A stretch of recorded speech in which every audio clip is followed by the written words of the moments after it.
games like Street Fighter 4, Street Fighter HD Remix, Soul Calibur 4, King of Fighters 12, Tekken 6, and Blaze Blue on the horizon, 2008 is steadily shaping up to be the year of the fist.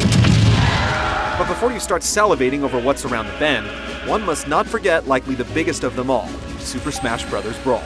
It's finally ready for its US tour, but can it possibly even begin to live up to expectations?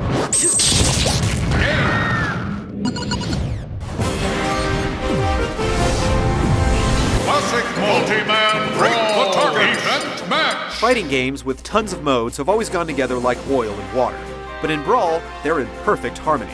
We can't think of any other fighter with this many ways to play. Players with a penchant for going it solo won't be too surprised with the return of Classic, Event Match, and Stadium mode. The three have been staples of the series in one form or another. What will raise some eyebrows, however, is the new Subspace Emissary mode, Brawl's one- or two-player adventure feature. As the story goes, Nintendo's biggest mascots are under siege by a troop of biomechanical baddies. You have to travel through franchise-themed 2D levels with gorgeous tongue-in-cheek CG sequences sandwiched in between each one.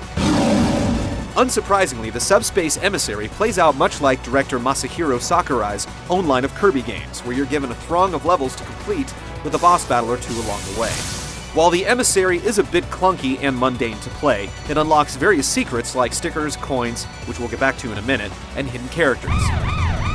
It's a valiant effort for what amounts to an extra, but the controls, while spot on for fisticuffs, are a bit awkward for the adventuring portions of the game. The stagnant stages don't fare all that well either, and repetition sets in quickly. It's mildly entertaining, and you'll have to force yourself through it to get to all the unlockables.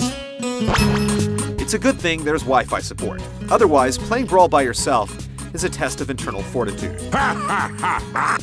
You have the option of playing with anyone, which randomly pairs you up with fellow brawlers online, or with friends, which draws upon Nintendo's infamous friend codes to do the matchmaking for you. Playing with anyone is about as simple as it gets. You log on, pick a character, and give the old punching bag a whirl while waiting for others to join. It's relatively hassle-free.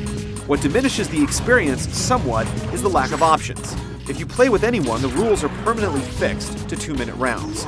If you choose to take up a team match, local teammates are out of the question. It's always you and a random online player, or in the worst case scenario, a computer-controlled partner. This is where friend codes step in.